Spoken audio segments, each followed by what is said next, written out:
안녕하세요.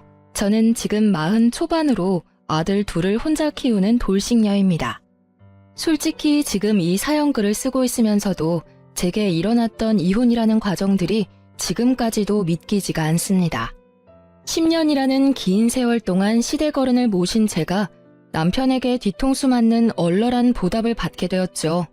같이 제 남편 욕 시원하게 한번 해주실래요? 저와 남편은 각자 알고 지내던 친한 친구의 소개로 만났어요.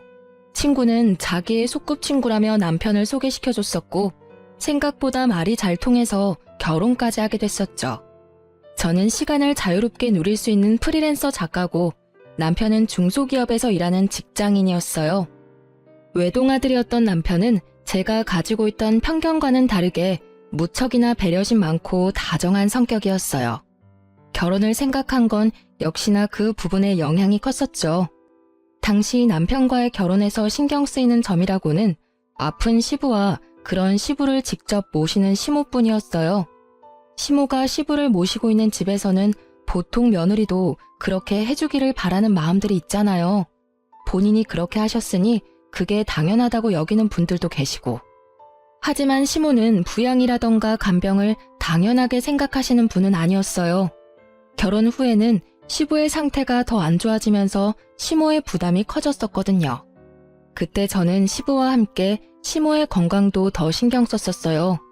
솔직히 오랜 병으로 누워 계시는 시부의 간병을 처음부터 하는 건 저에게는 너무 두렵고 힘든 일이었고, 그렇다고 이 모든 상황을 그저 보고만 있기에는 시모의 상황이 너무 안쓰러워 보였던 거죠.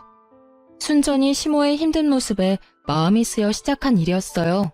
솔직히 저희가 시부 명의의 집을 빌려 쓰고 있기도 했고 애들 둘이 시댁 식구들을 많이 닮아서 시부와 시모 모두 손주들에게 애정이 많이 컸었거든요. 그런 애정을 받고도 그걸 못 본 채 할 수 있는 사람이 세상에 어디 있을까요? 그렇게 매번 시모를 챙기러 자주 시댁에 들르는 저에게 시모는 농담처럼 이런 말을 할 정도였거든요. 우리 재산은 아들이 아니라 며느리한테 물려줘야겠네. 그때는 그저 시부 명의의 집을 빌려 쓰고 있던 저희에게 집 명의를 남편 앞으로 해주겠거니 하고 넘겼었죠. 어머님, 어차피 저한테 주셔도 애들 아빠 거잖아요. 저는 큰 재산 같은 건 바라지 않으니까 앞으로도 지금처럼 만날 때마다 맛있는 음식 먹으러 가요. 그게 저한테는 더 큰 기쁨이거든요. 솔직히 그 말을 고지고대로 믿을 며느리가 어딨나요? 그냥 칭찬하고 싶은 마음에 그렇게 말들을 꺼내는 거죠. 저한테 준다는 말은 아들에게 준다는 거하고 다를 바가 없잖아요. 그런데 그런 아들은 그다지 시댁 상황에 관심이 없다는 게 조금 문제라면 문제였죠.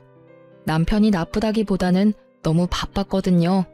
통화 연결도 안 될 때가 많았고 그럴 때는 남편의 감시탑 역할을 하던 친구에게 전화를 걸어 말을 전할 때도 있었어요. 저희 둘을 결혼까지 이어준 친구가 남편 회사 근처에서 카페를 운영하고 있었거든요. 너무 급할 때는 친구에게 남편 회사에 있는지 확인해달라고 부탁할 때가 종종 있었죠. 제 뒤통수 강타 사건의 처음은 첫 아이가 5살이 되던 해에 일어났어요. 지금도 잊혀지지 않는 가을, 연휴 기간이었죠. 오랜만에 부모님과 함께하는 1박 여행을 계획했었어요. 친정 부모님과 저희 부부, 동생 부부까지. 성인 6, 아이 2을 데리고 가는 여행이었어요. 이미 숙소 예약과 관광지표를 끊어놓은 상태에서 갑자기 이틀 전 남편이 일이 많아져서 피곤한 상태라 가지 못할 것 같다고 미안한 얼굴로 운을 떼더라고요. 솔직히 이번 여행을 무척 기대하고 있었던 터라 남편의 그 말에 실망을 많이 했어요. 그랬더니 남편이 애를 자기가 봐줄 테니 다녀오라고 하더라고요. 처음에는 남편과 함께 가지 않으려고 했지만 동생네가 언니만이라도 오라며 하도 성화라 어쩔 수 없이 가기로 했어요. 애를 데려가라고 했는데 남편이 굳이 놔두고 가라더라고요. 애가 있으면 당신이 너무 힘들 것 같다고요. 그렇게 남편에게 첫째를 맡기고 여행을 다녀오게 됐죠. 그리고 여행 다음 날 오후쯤 집에 돌아왔는데요. 집이 묘하게 깨끗하더라고요. 5살짜리 아들 때문에 항상 어수선한 집이었는데 처음에는 남편이 저 피곤할까봐 정리해준 거라고 생각했어요. 그런데 남편은 집안일에 크게 관심이 없는 남자였거든요. 애 보게 놔뒀더니 잘 보는구나 싶은 흐뭇한 마음으로 들고 갔던 짐을 정리하기 위해 안방으로 들어왔죠. 그런데 제 화장품 사이에 딱 하나 샘플 앰플이 있더라고요. 처음에는 남편 건가 싶어서 들어 올렸는데 그 브랜드는 여성 전용 제품이었거든요. 게다가 지성 피부인 남편이 절대로 쓰지 않을 화장품이었기에 저는 설마 하며 남편의 외도를 처음으로 생각하게 됐어요. 그런데 아무리 봐도 남편이 바람을 피우는 느낌은 아닌 거예요. 저와 소원하거나 따로 자주 연락을 하거나 밖에서 전화를 받는 일도 없었고요. 무조건 전화는 있는 자리에서 받았었고 남편의 카드 내역으로도 모텔 같은 곳에 간 내역이 없었으니까요. 제가 섣불리 생각했던 건 아닐까 하는 미안한 마음이 새록새록 떠오를 때 생각지도 못한 곳에서 남편의 외도가 뽀록나게 됐어요. 바로 아들의 입을 통해서요. 마지막 확인이라는 생각으로 아이에게 물었거든요. 아들, 혹시 엄마 여행 가 있는 동안 재밌는 일 없었어? 평소랑 다른 일 같은 거 말이야. 아빠가 맛있는 거 많이 시켜줬어. 그리고 밤에 어떤 아줌마가 왔었어. 문소리가 나서 엄만 줄 알고 깼는데 엄마 아니라서 다시 잤어. 아들의 이 말에 제 온몸이 벌벌 떨리더라고요. 온몸이 분노로 사시나무 떨듯 떨렸죠. 저는 애를 친정에 하루 맡겨놓고 남편을 기다렸어요. 아들은 어디 갔어? 친정집에 잠깐 맡겼어. 돌려서 말하는 거 내 성격에 안 맞으니까 진짜 딱 까놓고 물을게. 너 혹시 바람 피니? 바람? 그런 거 필 시간이 내가 어딨다고. 솔직히 요즘처럼 바쁘면 그냥 집에서 쉬고 싶을 뿐이라고. 피곤이 가득한 그 목소리는 매번 듣는 남편의 앓는 소리였습니다. 저번 가족 연휴 때 진짜로 이 집에 여자 안 데리고 왔어? 그날 집에 있던 아들이 어떤 아줌마가 집에 왔었다던데. 그럼 그 사람은 누구야? 내가 아는 사람이니? 내가 아는 사람 중에 한밤중에 와이프 없는 유부남 집에 들어올 만큼 상식 없는 사람은 없는데? 애가 잘못 봤겠지. 잠결에 TV에 나온 걸 봤을 수도 있고. 설마 그 이야기를 진짜 믿는 건 아니지? 그래, 나도 5살짜리 어린애 말만 믿고 당신을 추궁할 수는 없지. 근데 이 샘플은 좀 아니지 않아? 그게 뭔데? 여행 다녀온 다음날 내 화장대 위에 있던 샘플인데 당신 거라고 하기엔 피부 타입도 안 맞고 심지어 엄청 비싼 화장품이거든? 이건 누구 걸까? 내 건 아니고 이 집에 온 사람도 없다고 하고 내가 없는데 안방을 들락날락하며 내 화장대를 자기 마음대로 쓴 여자가 대체 누굴까? 이래도 외도가 아니야? 그건... 그래, 미안해. 정말로 그날 한 번의 일탈이었어. 솔직히 요즘 당신이랑 관계도 예전 같지 않고 정말로 인터넷으로 한 번 만난 사람이야. 나도 그런 일 하면서 마음에 죄책감 가득했어. 당신도 잘 알잖아. 내가 얼마나 당신이랑 애한테 충실한지. 정말 한 번이 맞아? 지속적으로 연락하고 그런 사이 아니야? 절대로 아니야. 정말 단 한 번뿐이었고 당신도 알다시피 나만큼 집, 회사만 아는 남편도 없잖아. 그런 사람이 왜 바람을 핀 건데 당신 나랑 이혼하고 싶었던 거야? 말해봐. 당신이 원하면 내가 이혼해줄게. 여자 만나고 싶으면 이혼하고 만나라고. 여보, 나는 절대로 이혼 안 하고 싶어. 왜 내가 이혼을 해? 나 진짜로 한 번의 일탈 뿐이었다니까? 당신 없으면 나 진짜 폐인 된다고. 나 여전히 당신 사랑하고 이 가정을 무너뜨릴 일은 하고 싶지 않아. 당신이 원하는 건 뭐든 다 할게. 그러니까 제발 이혼만은 말하지 마. 사정하는 남편을 보며 저는 수만 가지 생각으로 골치가 아팠어요. 솔직한 말로 남편은 그 일을 제외하고서는 항상 완벽한 남편이자 아빠였기에 이혼이 꺼려지더라고요. 게다가 뱃속에는 둘째까지 커가고 있었거든요. 그래서 고민을 많이 했어요. 제게도 경제권은 있으니 키우는 건 어렵지 않지만 다들 아시잖아요. 애를 낳는 순간부터 1년, 2년은 애한테 붙어 있어야 하는 걸. 게다가 혼자서 애를 돌보며 일을 한다는 게 얼마나 힘든 일인지 말이죠. 저는 어려운 결정을 내릴 수밖에 없었어요. 단 한 번이라고 말했으니 내릴 수 있었던 과감한 결정이었죠. 단 한 번이었다니 용서해줄게. 그치만 맨입으로는 곤란하지. 위치 추적 앱 깔고 내 연락은 무조건 받아. 당신이 연락 안 받는 즉시 나는 위치 추적해서 당신 어디 있는지 알아낼 거니까. 저의 그 말에 남편은 흔쾌히 그 요구를 받아들이더라고요. 그리고 남편에게 말은 안 했지만 집안에 녹음기도 2개 설치해뒀어요. 그러고 나서야 저는 남편을 용서하기로 했어요. 남편을 믿어서라기보다는 이혼을 원하지 않는 남편의 강경한 모습을 믿기로 한 거였죠. 그렇지만 이때는 시모에게 남편의 외도 사실에 대해 알리지 않았어요. 시모와 저의 관계는 꽤나 돈독했었고 시부 간병까지 하는 시모를 이런 일로 마음고생시키고 싶지도 않았거든요. 남편은 그 이후로 제게 행선지도 알리고 회식 모임도 최소화했어요. 가끔 남편과 연락이 되지 않을 때는 위치 추적 앱을 사용했는데 그때마다 회사로 되어 있었어요. 혹시 회사 사람이랑 바람필 수도 있을 것 같아서 남편 회사 근처에서 카페를 하는 친구에게 연락해서 남편이 회사에 있는지 확인을 받기도 했어요. 친구는 매번 그렇게 못 믿어오면 직접 와서 보라며 저를 타박하기는 했지만 매번 확인해줬었고요. 솔직히 친한 친구이긴 했지만 이 일을 계기로 더 친해졌어요. 남편 외도에 대해 상담하면서 같이 욕하고 들어주면서 친구가 많이 저를 심적으로 안정시켜줬거든요. 10년의 시간 동안 안방에 설치해두었던 녹음기는 제가 집을 나설 때마다 켜두었지만 더 이상 외도의 음성은 녹음되어 있지 않았어요. 그렇게 10년을 아무 일 없이 잘 지나갔어요. 아니, 일이 많았지만 저만 모르고 지나갔던 거였어요. 그리고 아무것도 모른 채 2번째 뒤통수를 맞은 건 그로부터 10년 후였어요. 이때쯤은 첫째 아들도 15, 둘째도 10살쯤이었어요. 지병으로 병석에만 누워있던 시부가 말기암 판정을 받은 게 바로 그 해였어요. 독한 약물과 쇠약해진 몸 상태를 알고 있던 시부는 연명치료를 거부하기에 이르렀고 병원에서는 요양병원을 말했지만 시모가 직접 집에서 간병을 하기로 했어요.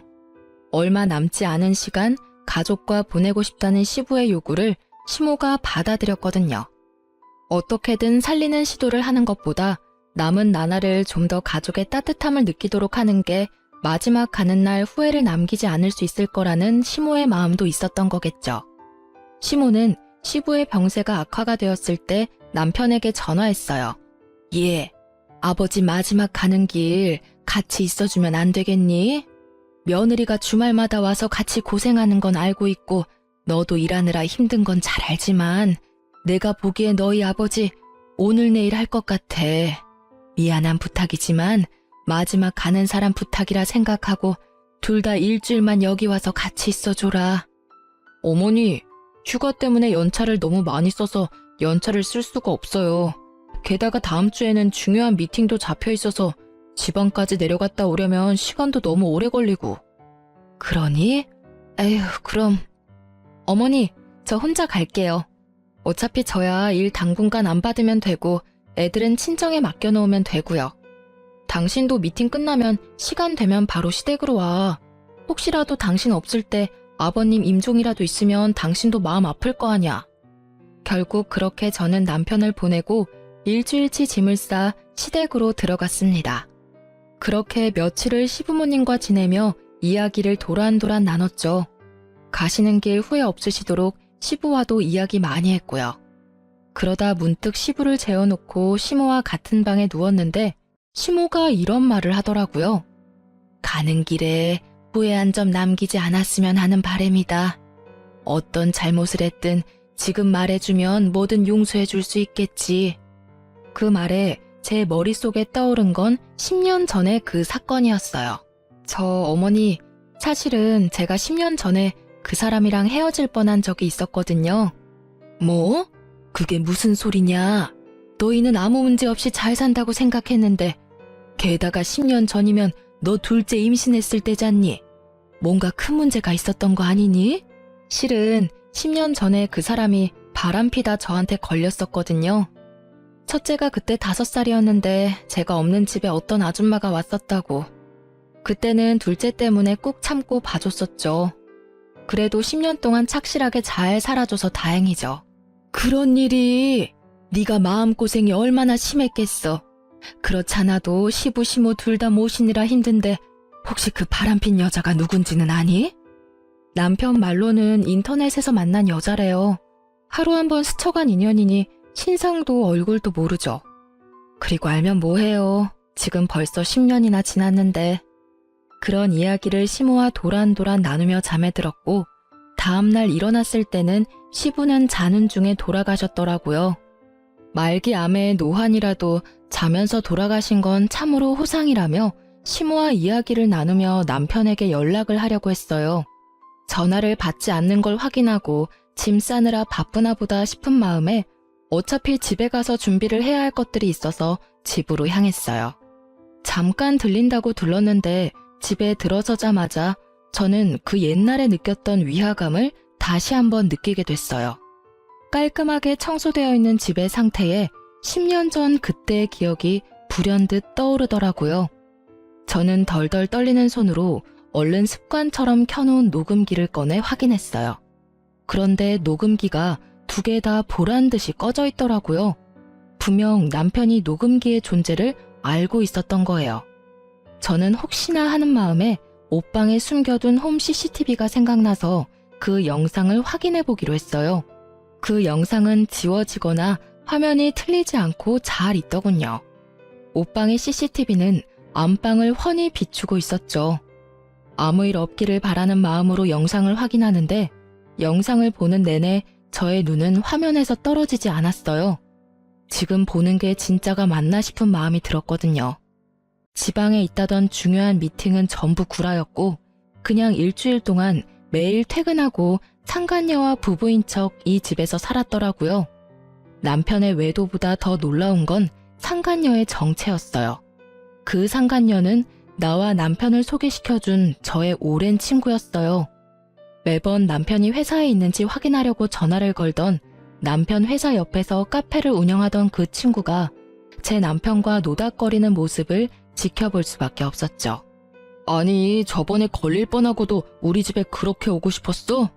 그럼 이렇게 스릴 넘치는 일이 어디 있을까? 어차피 불륜이잖아. 이런 긴장감 넘치는 일 정도는 해줘야 하는 게 당연한 거 아니야? 자기는 모르겠지만 와이프 생각보다 엄청 무서운 거 알지?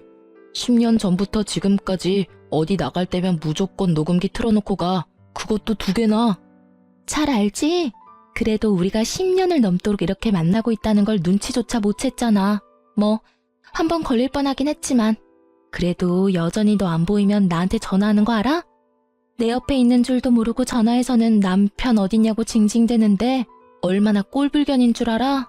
정말 자기가 우리 회사 옆에 카페 오픈한 건 진짜 잘한 일인 것 같아. 만나도 아무도 모르지. 위치 추적 앱 찾아도 카페가 회사와 거의 오차범위 아니니까 들키지도 않고 말이야. 그렇지? 내가 정말 잘한 일인 것 같긴 해. 너 만날 때마다 막 짜릿하다니깐. 우리 아버지 지금 위독하신데 돌아가시면 나 이혼하고 자기랑 결혼할까? 결혼? 뭐 아버지 안 계시면 해도 상관없지. 근데 나 애 낳는 건 질색이거든. 몸매 망가지는 건 둘째치고 여자로서의 인생도 망가지는 건 순식간이거든. 솔직히 책임질 일 없이 오로지 연애만 하는 이 관계가 나는 너무 좋아. 둘의 이야기를 듣고 있는데 머릿속이 완전 터질 것 같더라고요. 아니 왜 잘 사귀다가 지 애인을 나한테 소개시켜준 걸까요? 거기서부터가 의문이었거든요. 남편을 저에게 소개시켜주고 남편과 불륜을 저지르는 게 제 상식에서는 도저히 이해가 안 가더라고요. 저는 이 2 연놈을 불러내서 당장 따지려 했지만 이 악물고 참았어요. 시부 상중이잖아요. 그래도 마음이 너무 힘들었어요. 혼자만 알고 있기가 너무 두렵고 힘들어서 저는 누군가에게 이 상황에 대해 하소연하고 싶었어요. 하지만 어디 가서 말하나요? 시부의 장례식장에서 흘리는 눈물에 사람들은 제가 시부를 참 많이 따랐던 며느리라 그렇다며 착각할 정도였거든요. 시부에게 죄송스러운 마음이지만 시부가 돌아가신 것보다 남편의 바람과 친구의 배신이 저에게는 더 큰 아픔이었으니까요. 이 와중에 생각나는 건 친정 어머니보다 시모였어요. 결국 버티지 못했던 저는 시부의 장례식이 끝나고 시어머니에게로 찾아갔어요. 어머님, 저 드릴 말씀이 있는데 잠시 괜찮으실까요? 그래, 큰일 치르느라 고생 많았지? 오늘은 느긋하게 이야기나 하고 가거라. 아버지 없으니 몸은 편한데 마음이 적적하긴 했어. 저 사실은 이런 말씀 드리고 싶지는 않아요. 제가 남편 탓을 하는 것처럼 들릴지도 몰라서 참으려고 했는데 도저히 못 참을 것 같아서. 무슨 일인데 이렇게 서럽게 울어? 도대체 무슨 일이길래 이렇게... 저의 어깨를 감싸는 시모의 따뜻한 말에 저는 홈캠에서 따온 영상을 시모에게 보여주며 말했어요. 이것부터 좀 보세요. 그 사람 바람 피고 있었어요. 저 몰래 10년 동안이나요. 어머님이랑 시댁에 일주일 정도 있었잖아요. 그때 남편이 지방 출장 있어서 못 온다고 했었는데 그때 지방에 출장 간 게 아니라 출퇴근하면서 상간녀랑 저희 집 안방에서 부부처럼 지냈더라고요. 아버님 돌아가셨을 때도 제가 사용하는 침대에서... 결국 말을 잇지 못한 저보다도 영상을 보던 시모의 얼굴이 더 크게 놀라더군요. 이 여자가 상간녀라고? 얼굴이 내가 아는 그 여자랑 닮았는데? 15년도 더 됐어. 너랑 결혼하기 훨씬 전에 결혼하겠다고 데려온 여자야. 네? 결혼을 하겠다고 데려왔었다고요? 그래, 이 여자가 확실하네. 나한테 결혼할 여자라고 데리고 왔었지. 상견례까지 하고 날도 잡으려고 했는데 무슨 이유에서인지 저쪽에서 상견례 다음날 퇴짜를 놓더라고. 나중에 아들이 나한테 얼마나 뭐라 했는 줄 아니? 요즘 세상에 아픈 시부 간병을 도와줄 며느리가 어디냐고 말이야. 내 생각에는 상견례 때 내가 그런 말을 하는 바람에 두 사람이 헤어졌다고 생각했는데 여전히 만나고 있었단 말이니? 세상에 어쩜 좋아. 시모의 말에 모든 퍼즐이 맞아 들어갔어요. 예전에 그 친구가 제게 이런 말을 한 적이 있어요.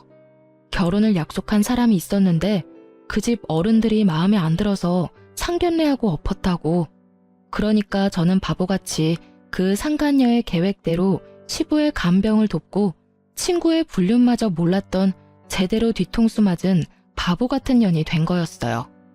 눈물이 분노로 바뀌는 거 정말 순식간이더라고요. 놀라서 눈물 질질 짜던 제가 결국 도끼가 바짝 올라버렸어요. 시모와의 이야기로 모든 게 정확해진 저는 집에 돌아와 남편에게 상간녀를 안다는 이야기는 하지 않고 외도하는 거 안다고만 말을 꺼냈어요. 당신이 어떤 여자랑 바람피는 거 알아. 누군지는 모르겠지만 마지막으로 기회를 줄게. 나한테 말해줘. 그 여자랑 앞으로 계속 만날 거야?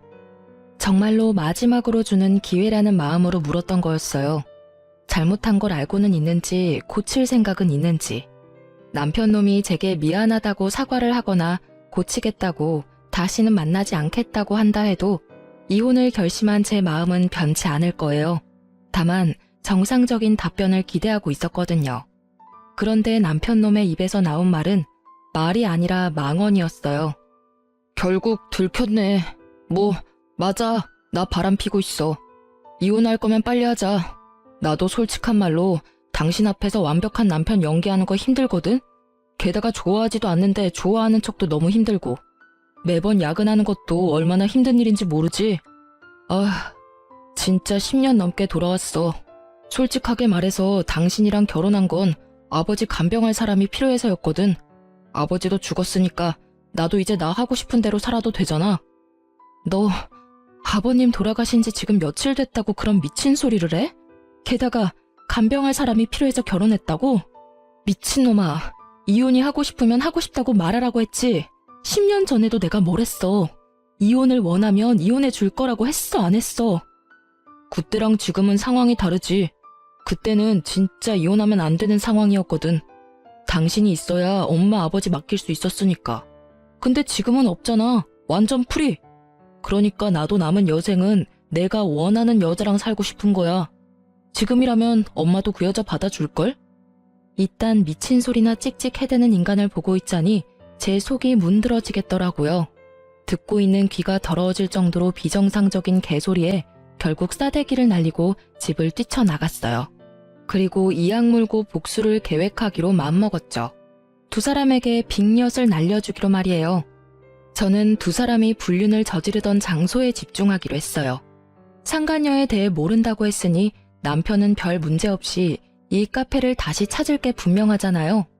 솔직히 야근한다고 저를 속이고 둘이서 그 카페에서 그런 짓을 저질렀다는 걸 알고 나서는 그 카페가 너무나 더러운 곳이라는 생각이 들었어요. 웃겼어요. 상간녀에게 남편의 외도에 대해 상담하고 있었다니 그걸 위로해주는 척하며 속으로는 저를 비웃고 있었을 거라는 걸 생각하니 너무 열이 받더라고요. 만약 외도의 증거를 찾으려면 이곳밖에 없잖아요. 그렇지만 제가 직접 가서 증거를 찾을 수는 없었죠. 제가 가면 상간녀인 제 친구가 남편을 못 오게 할 테니까요. 그래서 저는 다른 사람을 불렀어요. 상간녀 및 남편놈과 일면식도 없는 친동생의 친구를 불렀죠. 저녁 시간쯤에 카페에 가서 동영상을 좀 찍어줘. SNS에 올리는 것처럼. 가게 안쪽과 메뉴 같은 거 먹고 나서 감상 같은 거 말이야. 근데 영상에 정말 작게 나오더라도 카페 주인이랑 이 남자가 같이 나올 때 꼭 영상을 찍어줘. 이것만 해주면 돈 줄게. 어때? 동생의 친구들은 알바처럼 단순하게 생각하더라고요. 여러 명이 몰려가서는 구석에 자리를 잡고 서로 동영상을 찍어주는 척하며 남편과 친구의 모습을 연속으로 찍었더라고요. 그렇게 영상을 여러 개 보내줬는데 첫 번째 영상에서는 건질만한 게 없었는데 두 번째 영상에서는 꽤나 쓸만한 장면을 찾게 됐어요. 외도가 뽀록난 남편이 이제는 눈치도 보지 않고 상간녀의 카페를 드나들더라고요. 손을 잡는 장면과 포옹을 하는 장면이 아주 작지만 확실하게 찍혀있는 장면을 찾아냈죠. 저는 상간녀에게 그 영상의 앞부분만 메신저로 보냈어요. 그리고는 이렇게 물었죠. 너희 가게 요새 장사 잘 되는 것 같아. 이 영상 이것보다는 좀 더 길긴 한데 동생 친구들이 찍었대. 가게 홍보할 겸 SNS에 올려도 될까? 정말로 영상 잘 나왔네? 그럼 당연히 올려도 되지. 항상 홍보 고맙다. 올려도 된다는 허락을 받은 저는 그 영상을 총 2군데에 올렸어요. 제 개인 계정의 SNS와 저와 그 친구가 함께 다니고 있는 동호회예요. 그 당시가 저녁 시간이라 남편과 같이 집안에 있었거든요. 제가 SNS에 올리자마자 남편이 불쾌한 모습으로 영상 내리라며 난리를 치더라고요. 딱 보니 뒷부분에 포옹하고 스킨십하는 장면을 본 것 같더라고요. 본인 모습이니 빨리 눈에 들어왔었던 것 같더라고요. 당장 내려. 아니, 당신이 가게 사장도 아닌데 이런 걸 왜 올려? 왜냐니? 설마 내가 당신이 만나는 상간녀가 누구인지 몰랐을 거라고 생각한 거야? 아니, 그리고 너는 이혼 빨리 해달라더니 왜 들키는 걸 싫어해? 어차피 이혼할 거 사람들이 빨리 알면 좋지. 그래야 정리가 빨리 될 거 아냐. 그때 뭐라고 했었지? 상간녀랑 남은 여생을 함께하고 싶다고 했었나? 그만큼 좋아하고 불륜을 당당하게 여길 정도로 좋아했잖아. 그럼 빨리 결착을 보는 게 네 입장에서도 좋은 거 아니야? 잔뜩 빈정거림을 담은 제 말에 남편의 얼굴은 사색이 되더군요. 내가 모를 줄 알았나 봐? 그래, 언제부터 바람 폈어? 나 속이고 제일 친한 친구와 바람난 건? 언제긴 언제부터야. 얼마 안 됐지. 내가 알고 있는 거랑은 많이 다르네. 너 저번에는 10년 넘게 돌아왔다고 하지 않았나? 말이 왜 달라졌을까? 나 결혼 전부터 만나고 있었던 것도 알고 있어. 그러니까 더 이상 거짓말 하지 마. 머리 모자란 거 티나잖아. 거짓말을 이렇게 못해서야. 저는 말도 안 되는 거짓말을 하는 남편에게 홈캠 영상을 보여줬어요. 남편의 얼굴이 새카맣게 되더라고요. 제 생각에 남편은 제가 상간녀의 정체를 모른다고 생각해서 상간녀 위자료 소송을 피하려고 했던 것 같아요. 보통은 상간녀 위자료를 불륜남이 내주니까요. 참 그런 잔머리까지 굴리는 걸 보니 역겨운 마음이 들더라고요. 남편 놈에게 따지려는 찰나 제 폰에 알람이 울리더라고요. 예전에 친구와 함께 들었던 동호회에 올린 영상에 달린 댓글이요. 실시간으로 울리는 알림을 보니 제가 생각했던 그대로 맞아 들어갔더라고요. 제가 댓글을 보며 웃고 있자 남편이 굉장히 불안한 얼굴로 묻더라고요. 당신 뭐 보고 웃는 거야? 누가 연락한 거야? 아, 연락? 별거 아냐. 나랑 걔랑 같이 다니던 동호회에도 영상 올렸거든. 근데 정말 재밌는 일이 일어났네. 어떡하지? 당신 상간녀가 당신 말고 4명이나 되는 남자랑 다리를 걸치고 있었다네. 서로 자기 여자친구라고 싸우고 있어서 웃었어. 남편 놈은 믿기지 않는 얼굴로 저를 보더니 제 손에 있던 폰을 빼앗아 확인하더라고요. 남편 놈의 얼굴이 일그러지고 입을 악물더라고요. 제가 얼마 전 느꼈던 그 감정을 남편이 느끼고 있을 거라 생각하니 마음이 솔직히 조금 편해졌어요. 확인이 됐어? 당신이랑 이 4명의 동호회 남자들 중에 도대체 누가 당신 상간녀의 진짜 사랑일까? 상간녀한테 당신이 진짜 사랑이긴 했을까? 그냥 욕망이었을 것 같은데? 남의 떡이 더 커 보여서 건드려본 것 같은 느낌? 솔직히 아니라고 하기엔 나머지 남자들도 다 괜찮은 사람들이거든. 뭐 어쨌든 간에 이혼을 원한댔지? 당신이 그렇게 원하니까 해줄게. 부디 상간녀가 당신을 뽑아주길 바랄게. 당연히 나겠지. 이런 남자들 만나는 거 한 번도 본 적도 없고 내가 당신이랑 이혼하면 결혼해주겠다고도 했거든? 그래 잘 됐네. 뭐 그쪽은 이제 더 이상 상관없는 일이고 나는 양육권의 친권은 물론 위자료까지 다 받을 거야. 재산 분할도 마찬가지인데다가 상간녀 위자료 소송도 할 거니까 알아서 해. 그렇게 말하는 도중에 제 개인톡으로 연락이 오더라고요. 영상을 본 저와 상간녀의 친구들이요. 모두들 영상 뒤에 봤냐며 너 괜찮냐는 걱정 문자들이었어요. 저는 친구들에게 하나하나 답해줬어요. 10년을 넘게 사귄 열렬한 사랑의 주인공들이라며 상간녀는 불륜을 좋아하는 것 같으니 다들 남편 단속 잘하라고도 말해줬죠. 결국 친구들은 그 카페에 더 이상 가지 않겠다며 화를 냈고 말이죠. 설마 하는 표정으로 짜증을 있는 대로 내는 남편 놈을 놔두고 저는 상간녀의 카페로 향했어요. 웬일이야 이 시간에? 시침이 떼지 마. 너 우리 남편이랑 바람피지? 네가 어떻게 나 몰래 그런 짓을 할 수가 있어? 아, 그거? 너도 이제 알게 됐네? 근데 딱히 내 잘못은 아니잖아. 사랑이 혼자만의 힘으로 되는 것도 아니고. 네 남편이 나를 사랑하고 내가 네 남편을 사랑했으니까 불륜이 성립되는 거지. 그걸 따지고 싶거든. 왜 그 남자가 네가 아니라 날 선택한 건지를 묻는 게 더 빠르지 않을까? 입을 쭉 찢고 싶을 만큼 가증스러운 태도에 저는 이성을 잃을 뻔했어요. 그렇지만 폭력은 이 상황에서 저에게 절대 유리하지 않다는 걸 잘 알고 있으니까요. 그래서 저도 천연덕스러운 표정으로 상간녀에게 말해줬어요. 남편이랑 곧 이혼할 거야. 그리고 알지?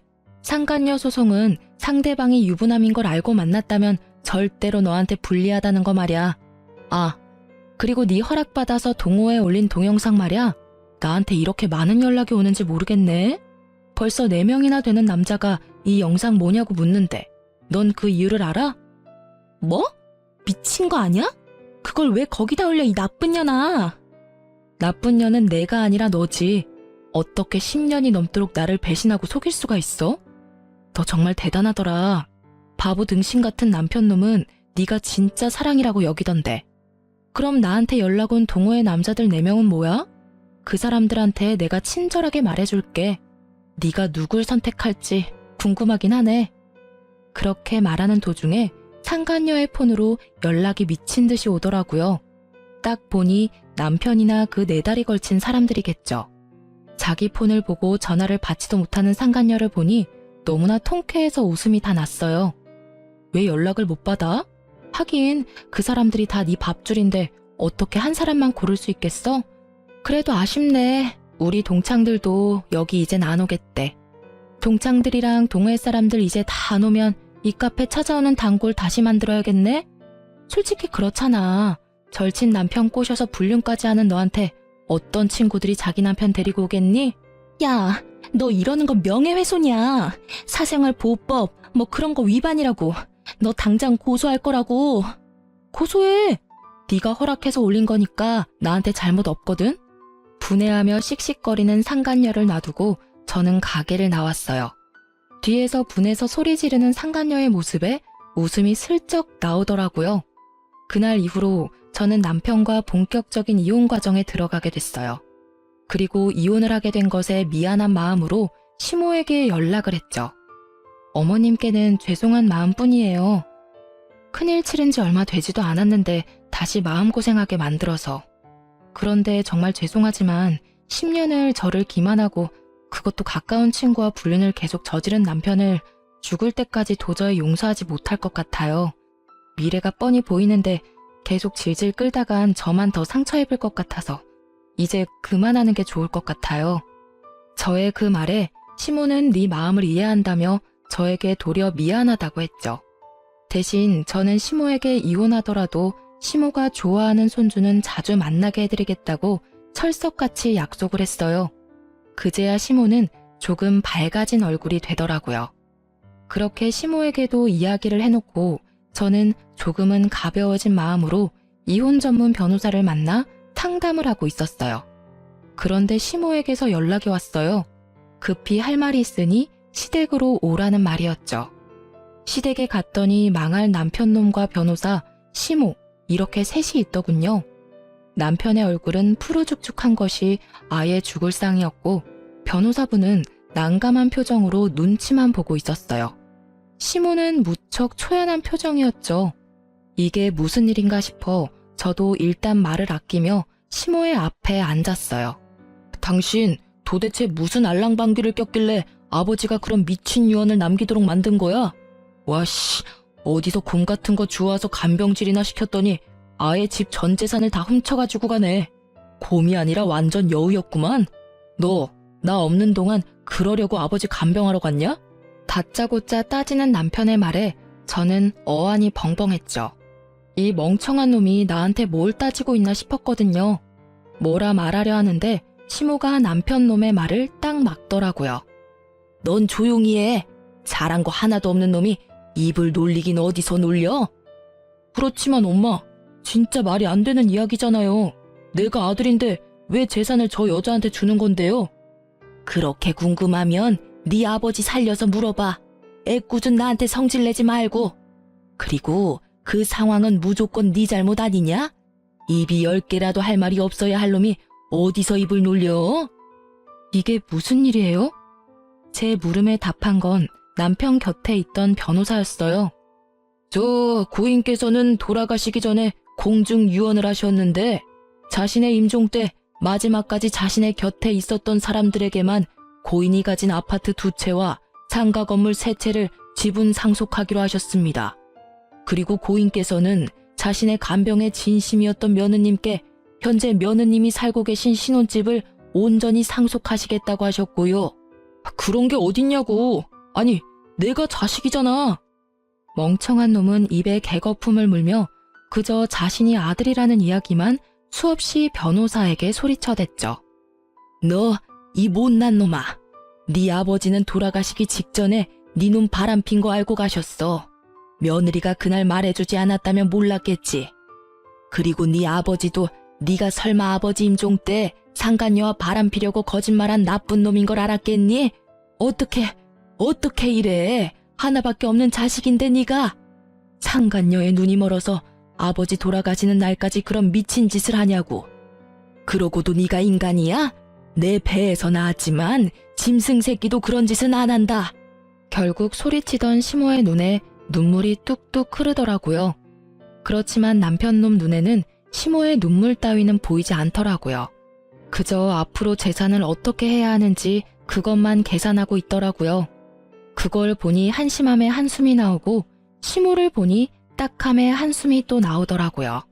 저딴 놈 어머니로 두기엔 참 아까운 분이셨거든요. 막판에 저와 남편의 위치는 순식간에 뒤바뀌었어요. 집에 돌아온 저는 집에서 나갈 준비를 하지 않아도 되었어요. 당당하게 이 집에 있으면 될 일이었죠.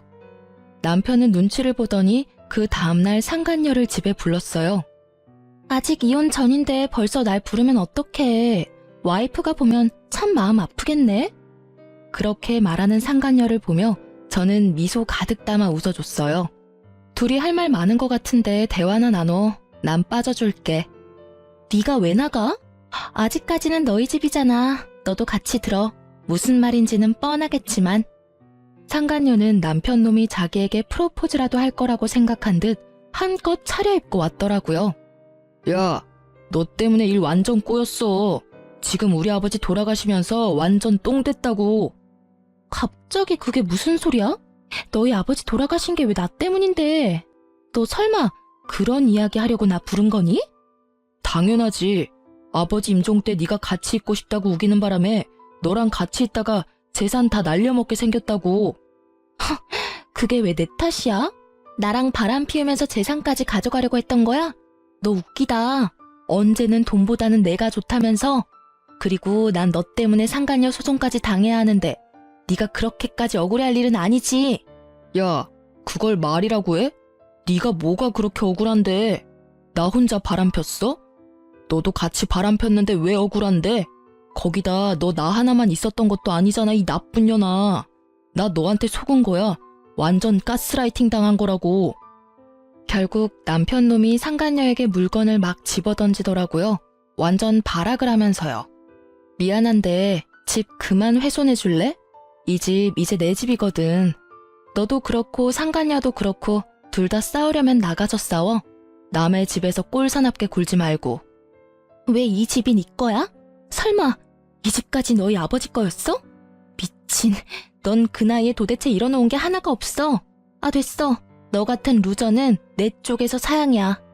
그렇게 두 사람을 속 시원히 내쫓고 저는 곧 재산을 받고 이혼에 성공했어요. 나중에 알아보니 두 사람의 끝은 정말 최악이었더라고요. 상간녀의 카페에 4명의 남자들이 찾아와 동시에 따지는 바람에 카페는 망했다고 해요. 그리고 상간녀는 카페 폐업과 상간녀 소송 때문에 손절했던 남편 회사로 찾아가서 난리쳤다고 해요. 결국 와이프 10년 넘게 속여가며 불륜 저지른 게 회사 내에도 알려져서 결국 회사에서는 권고사직을 권했다고 해요. 그렇게 퇴사하고는 다른 직장으로 재취업도 못했대요. 워낙 소문이 크게 나서 받아주는 곳이 없었다나 봐요. 그에 비하면 저는 두 아들과 잘 살고 있어요. 일단 집이 있고 위자료와 재산을 많이 받아서 남편이 없어도 크게 힘들지도 않고요.